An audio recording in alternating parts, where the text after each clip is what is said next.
Assalamualaikum warahmatullahi wabarakatuh. Alhamdulillah hamdan katsiran thayyiban mubarakan fih kama yuhibbu rabbuna wa yarda. Asyhadu an la ilaha illallah wahdahu la syarikalah wa asyhadu anna Muhammadan abduhu wa rasuluhu la nabiyya wa la rasula ba'dah. Ikhwatal Islam, alhamdulillah kita sedang bersantai dengan Ustadz Hasbi ya untuk menanyakan beberapa permasalahan terkait madhab dan taklid gitu. Kita akan menanyakan kepada beliau secara langsung. Sat, piye kabar Sat? Sehat Sat? Alhamdulillah. Apa takon Sat? Oleh ora? Jadi permasalahan ini Sat terkait madhab itu bagaimana Sat? Apakah memang kita dianjurkan untuk bermadhab atau memang kita nggak boleh bermadhab gitu Sat? Artinya sejauh mana sih kita harus mengikuti dalil dan apa kaitannya kita dengan bermadhab seperti itu Sat? Fadil Sat. Bismillahirrahmanirrahim. Assalamualaikum warahmatullahi wabarakatuh. Waalaikumsalam. Alhamdulillah wassalatu wassalam ala nabiyyina Muhammad sallallahu alaihi wasallam. Wa asyhadu an la ilaha illallah wahdahu la syarikalah wa asyhadu anna Muhammadan abduhu wa rasuluh. Sebagaimana dalam pertanyaan tentang at-tamadhub atau bahasa kita itu bermadhab. Apa sih urgennya atau kepentingan kita bermadhab? Dan apa sih hukumnya bermadhab? Hukumnya bermadhab sendiri oleh para ulama, mereka khilaf. Mereka ada tiga kubu dalam bermadhab. Kubu yang pertama ada yang mewajibkan, kubu yang kedua ada yang membolehkan, dan kubu yang ketiga ada yang melarang dan secara mutlak karena harus mengikuti dalil. Dalam hal ini mungkin Anas sendiri lebih mengambil atau condong kepada orang yang membolehkan, tidak mewajibkan atau tidak mengharamkan secara mutlak. Kenapa begitu? Kenapa anak ambil pendapat yang pertengahan ini? Karena pada dasarnya ayol ikhwah, ini juga pendapat mu'tamad dalam mazhab Hambali, yani hukumnya jawaz al-amal bil madhab, yani hukumnya boleh beramal dengan mazhab, tidak mewajibkan dan tidak melarang. Nah, ya, kenapa kita atau Anas sendiri kok bermadhab? Kenapa enggak langsung ambil dari Al-Quran dan Sunnah? Atau sebelum itu mungkin apa sih pengertian madhab itu? Nah itu kan kita belajar ngalor ngidur tentang madhab, cuman enggak tahu artinya. Bagaimana kata saya kan inna mabadi kul afanin asyarah. Yang pertama al-haddu wal maudu summa samarah. Inna mabadi sesuatu permulaan dalam mempelajari ilmu itu ada 10. Jadi sebelum kita mempelajari fan ilmu apa saja, ilmu nahwu, ilmu ini, ilmu madhab termasuk juga ada sesuatu pembukaan muqaddimah yang perlu kita ketahui. Apa itu al-had? Apa itu al-had? Ta'rif, pengertian. Apa sih ta'rif dari madhab itu sendiri? Nah, jangan sampai mungkin kita membahas hukum madhab, organisasi madhab, tapi ditanya Paham itu sendiri. Mahu ta'riful madhab, enggak tahu mungkin. Makanya al-had sini dalam tentang madhab sendiri secara bahasa itu bermakna thariqah.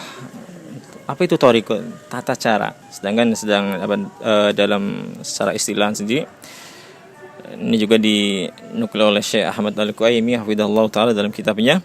Beliau mengatakan al-madhab huwa ma qalahu al-insan wa mata qailan bihi. Artinya apa?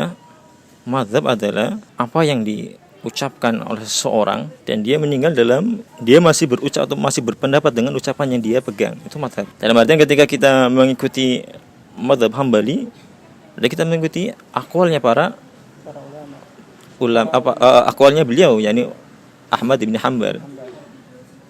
Sama juga ketika kita mengikuti madhab Syafi'i, kita juga mengikuti akwalnya beliau atau pendapatnya beliau. Nah, itu madhab secara istilah. Jadi ada ucapan pendapat seorang ulama dan dia meninggal dalam dia berpendapat seperti itu madhab. Makanya salah satu alasan kenapa sih kita bermadhab, yaitu kita mengetahui akan kapasitas kita, bahwasanya kita itu masih perlu sekali, kita itu bukan mujtahid, bukan seorang mujtahid, orang yang bisa mengeluarkan sebuah hukum dari dalil-dalilnya. Sedangkan mereka para imam adalah mujtahid, Yang ketika Anas sadar seperti itu, ya sudah, kenapa Anas nggak mengikuti mereka saja, para mujtahid itu? Yang lebih simpel. yang lebih simpel. Udah matang. Sudah matang, sudah apa namanya, tinggal kita konsumsi saja. Itu alasan kenapa sih ana lebih condong ke pendapat yang kedua. Salah satunya di apa namanya pendapat muktamad dalam mazhab Hambali. Nah, ini juga kalau pengen jelasnya mungkin lebih lihat di kitab Tahilul Fiqh dalam kitab Hakibah Mazhab Hambali. Di situ dijelaskan. Syekh Amir Bahjat menjelaskan ada 3 kubu atau 3 hukum yang menjelaskan tentang berhukum bermadzhab. Salah satu yang mengharamkan secara mutlak seperti Imam Syaukani atau Ibnu Hajar, bukan Ibnu Hajar, apa namanya, Ibnu Hazm, atau yang mungkin dikenal sebagai Zahiri. Yang mereka apa namanya lebih condong kepada pengharaman secara mutlak dalam bermadhab. Nah, itu salah satu alasan kenapa ana bermadhab. Dan juga alasan berikutnya kenapa sih kita bermadhab? Karena apa? Dengan bermadhab itu taksil ilmunya itu lebih mengena ketimbang dari orang-orang yang tidak bermadhab. Karena apa? Karena dengan bermadhab itu sudah disediakan kitab step by stepnya, dari yang paling ringkas ke pertengahan ke kitab-kitab yang lebih tinggi lagi. Nah, sedangkan apa namanya kitab-kitab fikih yang tidak bermadzhab itu kan cuma satu model kitab saja, seperti apa namanya fikih sunnah atau fikih apa namanya fikih muyasar dan kitab-kitab yang lain dalam kitab-kitab fikih yang tidak bermadzhab. Itu satu kitab. Jadi setelah mereka mempelajari itu, apa yang harus dipelajari lagi? Karena mentok satu kitab tersebut. Dan juga kadang mereka mentah-mentah tentang pendapat tersebut. Karena mungkin di situ tertulis dalil-dalil dan sudah merasa bahwasanya ini sudah seperti pendapat yang paling benar. Merasa sudah cukup dan tidak mau beralih ke pendapat yang lain. Nah, kalau pendapat kitab-kitab mazhab itu jenjangnya sangat banyak sekali. Bertahap. Nah, dan juga fikih non mazhab itu fikihnya tebal dan sulit untuk kita hafalkan dan sulit untuk kita cerna mungkin. Karena sudah mencakup pembahasan yang ada dalilnya, ada penjelasan ulamanya, bahkan disebutkan akwal-akwal atau pendapat-pendapat yang lintas mazhab, lalu beliau mentarjih sendiri. Sehingga orang yang baru belajar itu akan merasa, ini kok sulit banget. Baru belajar sudah diajarkan bagaimana cara mentarjih itu. Sedangkan yang benar itu kan baru belajar, yang namanya orang baru belajar itu kan ya harus ditalkin, disuapin. Ya seperti kita baru anak-anak bayi itu kan belum bisa makan, disuapin. Levelnya kita. Jadi dalam silsilah kitab-kitab mazhab sendiri itu sudah tersusun rapi. Tinggal kita mempelajari satu persatu. Contoh dalam kitab mazhab Hambali itu ada kitab Ahsar Muhtasarat, ada kitab Dalil Talib, ada kitab Zadul Mustaqni. Itu kitab-kitab awal yang para ulama menasihatkan kalau antum mau mempelajari fikih mazhab Hambali, ini loh kitabnya. Dan kalau kita lihat itu enggak ada dalil sama sekali. Itu kosongan.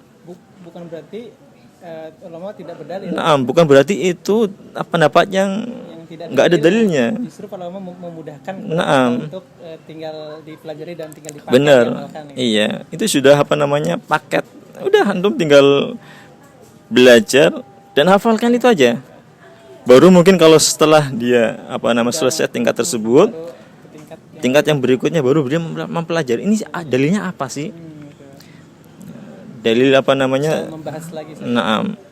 Wudu, dalil tentang sholat, dalil ini kenapa kok harus ini, itu dalilnya apa?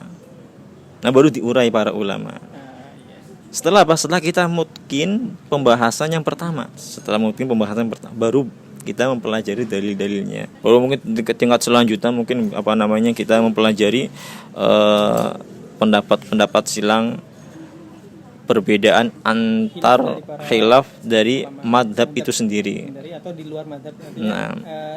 Perbandingan madhab lah istilahnya. Nah, perbandingan madhab di dalam madhab. Perbandingan di dalam pendapat madhab. Nah, itu dalam satu mazhab aja ada yang bisa-bisa berbeda-beda, apalagi di ulama mazhab.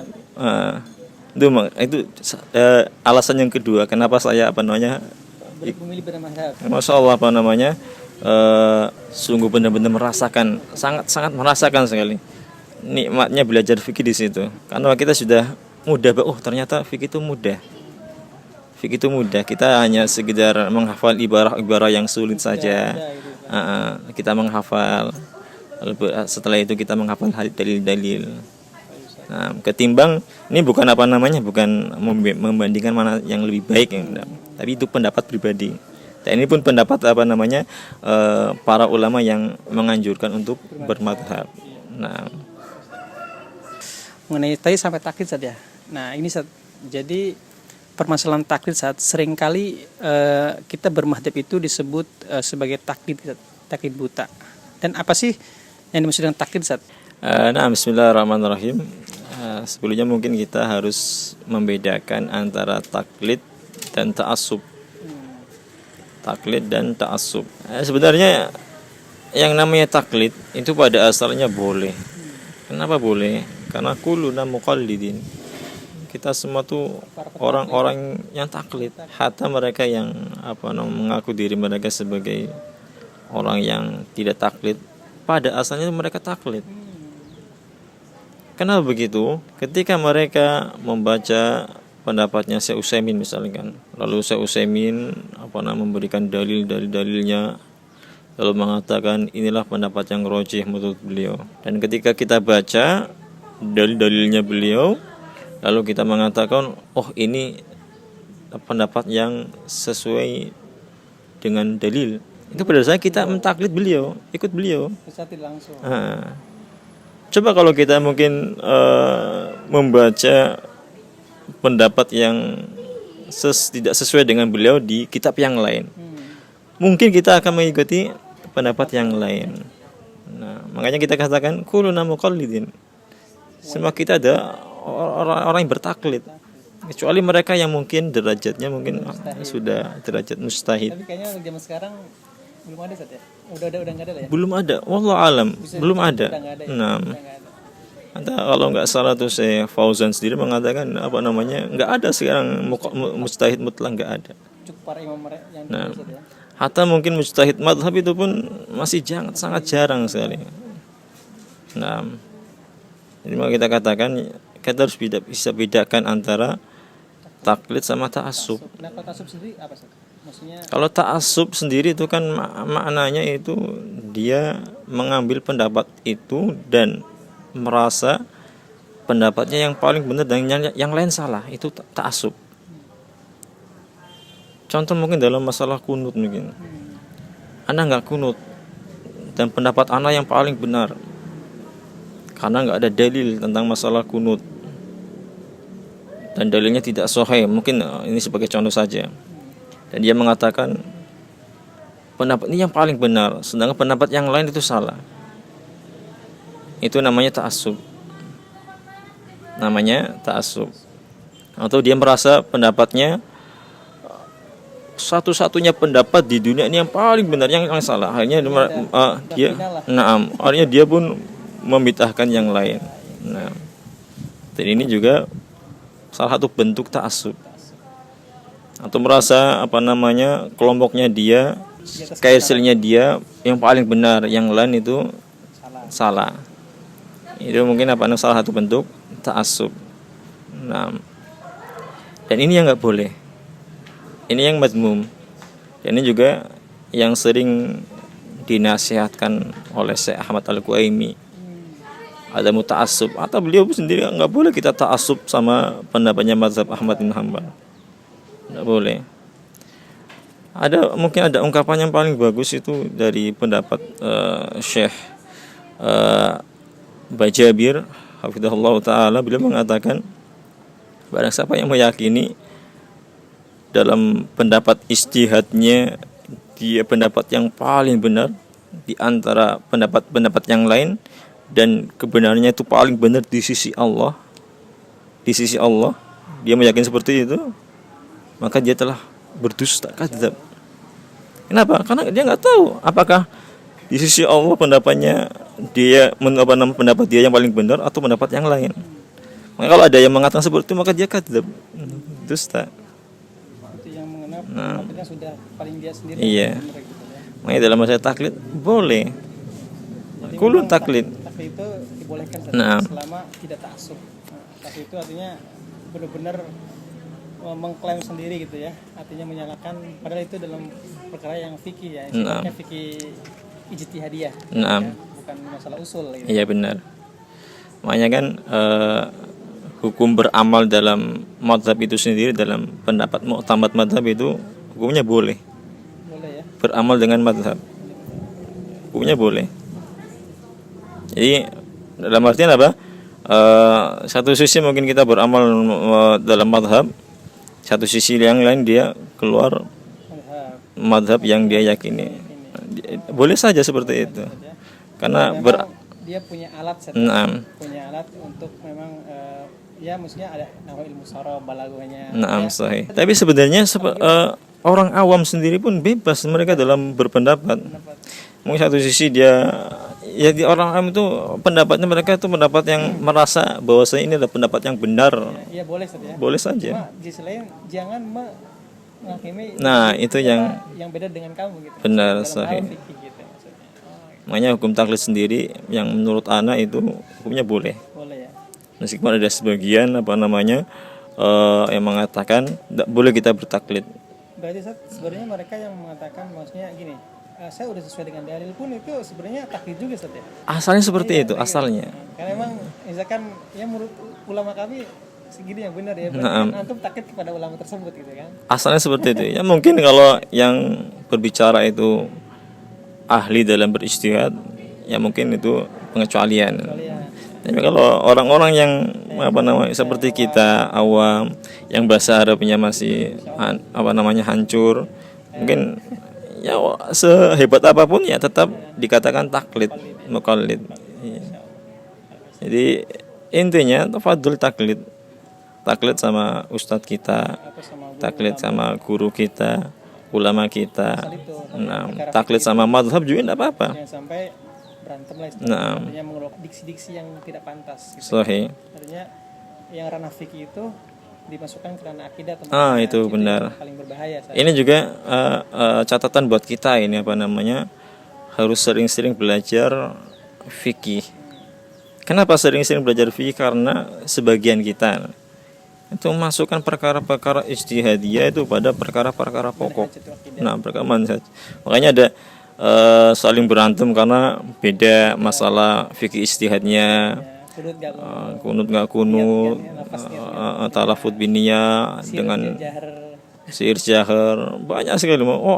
Seolah-olah seolah ketika menyelisih pendapat ijtihadnya dia bukan ahlu sunnah wal jamaah. Apalagi teman-teman kita yang di tahun-tahun sebelumnya itu kan masya Allah dalam masalah foto, masalah yayasan itu. Ya Allah, mereka saling ribut. Iya, padahal bukan perkara usul. Padahal bukan perkara usul. Nah, enggak layak untuk diributkan. Sahih. Makanya itu pentingnya kita ya mungkin mengkaji madhab. Ya walaupun mungkin kita nggak beramal.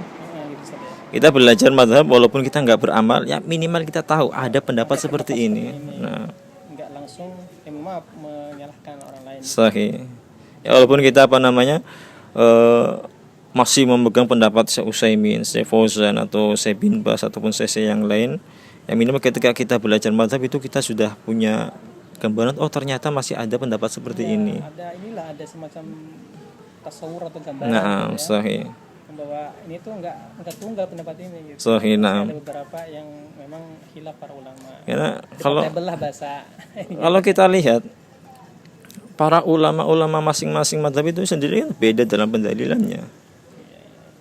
Dalilnya beda menurut mereka, dalil seperti ini, menurut pandangan mazhab Hambali seperti ini, Syafi'i seperti ini, Maliki seperti ini. Yang akan membuat suatu pendapat itu berbeda-beda juga. Karena usul dalilnya juga beda. Iya beda. Memang berarti para ulama mazhab itu mempunyai usul sendiri. Masih usul sendiri. Nah, itu udah pakemnya dari beliau gitu kan. Sahih. Makanya ini pendapat yang sahih menurut mazhab Maliki. belum tentu sahih menurut Ahmad bin Hanbal. Karena makanan dalam mengeluarkan dalil atau dalam berdalil itu berbeda dalam pakem-pakem standar pendalilannya. Kalau kita kan mungkin yang ma'ruf di antara kita mungkin dalil itu hanya sekitar 4 saja kan. Al-Qur'an yang sahih, Al-Qur'an, hadis yang sahih ya, ijma, qiyas. Bahkan sebagian yang tidak memasukkan qiyas dalam masalah dalil. Jadi cuma 3. Sedangkan yang lain banyak sekali. Seperti contoh lain contoh yang gampang aja, Imam Ahmad dalam mazhab Hambali sendiri kan dalil dhaif juga termasuk dalil juga. Nah, dalil juga makanya bukan berarti harus dibuang, makanya justru para ulama di kitab fikihnya banyak hadis yang baik. Iya, makanya seperti itu, makanya nggak akan bisa dipaksakan. Maksudnya nggak akan bisa pendapat itu sama. Dalilnya ada beda itu. Masalah kunut saja itu kan sangat kompleks, benar-benar itu kan dalam Syafi'i itu kan di situ dijelaskan ada dalil-dalilnya tentang masalah kunut. Ya, walaupun menurut kita enggak itu dalilnya dhaif, tapi menurut mereka yang sahih. Nah, dalam pandangan tasih hadis sama tadif hadis juga berbeda juga, punya pakam sendiri. Misalkan menurut saya Mas Manto itu orangnya sikoh, yang lain enggak, masa sikoh seperti itu, selengean kayak gini. Banyak ya, sudah itu pandangan masing-masing. Makanya ala kulli hal, yang penting kita saling ukhuwahnya terjalin lah, meski berbeda pandangan dalam masalah ijtihad. Seperti itu. Barakallahu fiikum. Satu lagi Ustaz, nih masalah ini Ustaz. Kan ada seringkali membawakan ucapan Imam Syafi'i ya, yang mengatakan bahwasanya kurang lebihnya gitu ya. Jika ada pendapatku yang bertolak belakang dengan kitab Al-Quran dan hadis, maka harus dibuang ke tembok atau dibuang jauh-jauh gitu. Bagaimana Ustaz? Jadi kebanyakan para ulama ketika menafsirkan, terutama ulama-ulama mazhab Syafi'i, ketika menafsirkan ucapan beliau itu ucapan tersebut ditujukan untuk murid-murid beliau yang sudah mapan keilmuannya. Insyaallah ya. Berarti bukan untuk secara umum ya. Bukan secara umum. Berarti beliau berbicara di ranah privasi yang memang itu di ruang lingkup madrasah beliau gitu. Sahih. Enggak mungkin kita menyeleksi pendapat Imam Syafi'i satu persatu. Kita enggak punya kemampuan. Kita juga enggak tahu tentang usul dalil Syafi'i seperti apa. Kita juga enggak tahu bagaimana ya Imam Syafi'i beristidlal, kita enggak tahu. Hanya ketika kita mau menyalahkan pendapat Syafi'i, kita harus tahu dulu apa sih dalil menurut Imam Syafi'i. Bagaimana Imam Syafi'i itu dalam beristidlal seperti apa. Tentunya kita harus belajar mazhab Syafi'i dulu. Mungkin bisa mengoreksi, ini pendapat yang lama Imam Syafi'i, ini pendapat yang baru Imam Syafi'i, seperti itu. Jadi bukan ana yakin orang yang mendengar pendapat tersebut atau orang yang mengamalkan pendapat tersebut secara mentah-mentah, mereka nggak paham tentang pendapat Imam Syafi'i sendiri. Seolah-olah Imam Syafi'i pendapatnya seperti ini, berarti enggak, ini nggak sesuai dalil, saya tolak. Enggak. Seperti itu. Masya Allah, menarik sekali ya. Cuma waktu yang membatasi kita Ustaz. Insya Allah nanti lain kali Insya Allah setiap saya pulang kampung sini, semoga Ustaz ada kesempatan ya. Amin, untuk pencerahan yang untuk kita semua gitu. Oke, mungkin begitu dulu teman-teman ya untuk masalah madhab dan taklid. Nanti Insya Allah akan dilanjutkan lagi. Demikian, semoga bermanfaat. Wassalamualaikum warahmatullahi wabarakatuh.